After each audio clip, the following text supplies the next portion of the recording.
Albert at yourweddinghub.com. Welcome back. You see me in front of the piano is because we're talking about the importance of music in your wedding ceremony. Now, I kind of goofed up yesterday at the end of the video, and I said, come on back tomorrow for part 3. Well, this is actually part 4 of the importance of the wedding ceremony music. So, we were talking about this technical term about the musician knowing how to resolve the song, making it sound like that was the ending of it. And here's the read. I'll tell you a story about a funny situation that really was one of the last times that I ever allowed people to bring their own musicians in. See, every day, well, not quite, but a lot, I'm hearing this, oh, my cousin's a great piano player, can they play for my wedding? No. I don't want you to think I'm just anal about that, but you know, because if it's extremely important, sometimes we have allowed people to do that. But the reason that I say no is because there are a lot of people that are incredibly good musicians, but they're not necessarily good at playing for a wedding. It's very particular skills that are required.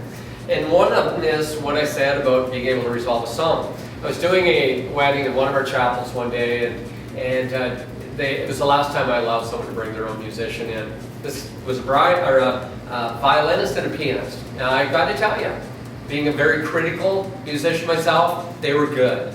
And just before the ceremony was about to begin, they come running back to me, and the violinist, this guy, said, Reverend, how long is the procession going to take? Well, I didn't say this, but I felt like saying, do I look like God? I mean, I know, no, I didn't say that to him, but I said, because, I couldn't tell you. There's kids involved, and they can do their own thing, and so forget about the timing. But I said, the moment this girl here steps into position, she's the maid of honor, I want you to finish the song. He said, well, we can't do that. And I knew it wasn't the right time to give him the piano lesson at this point, so I just said, just end it as soon as you can. Well, they were playing Canon in D for the procession, and when the maid of honor stepped into place, they still had 2 pages of Canon in D, and they didn't know how to stop, and they finished the song.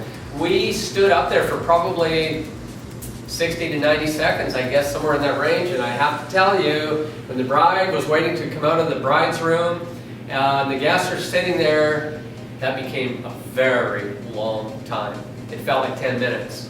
And all of a sudden, guests are starting, do this, kind of to signal to these guys, stop playing, because they knew we're waiting for the bride's song before she can make her appearance. So that was when I said, okay, no more. The musician is going to become part of the package, because again, I really want the focus to be on you, bride, and you, groom. And so yesterday we talked about picking songs that have just got a slow and steady rhythm. And the same thing is pretty much true for the bride to walk into. You can pick something, the traditional bridal chorus is a little bit more marchy style to it.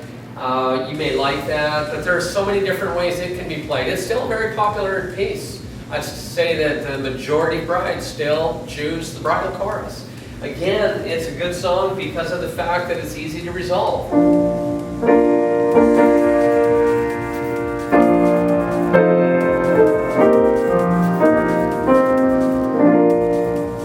Again, I only played 2 bars of that song, but I made it sound like that. And what you want to do is make sure your musician is going to be able to end that song just as you and Dad or whoever's escorting you down the aisle make that final step, that the musician is there with you at that point.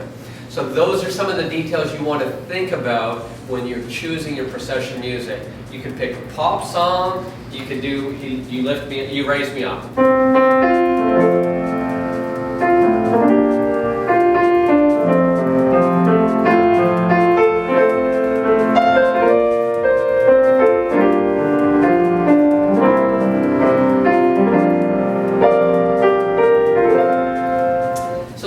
Different directions that you can go. Just don't pick something too raunchy and punchy at that point, because it really, again, it's about you.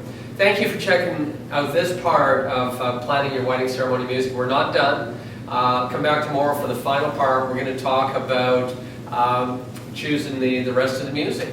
We'll see you tomorrow on yourweddinghub.com.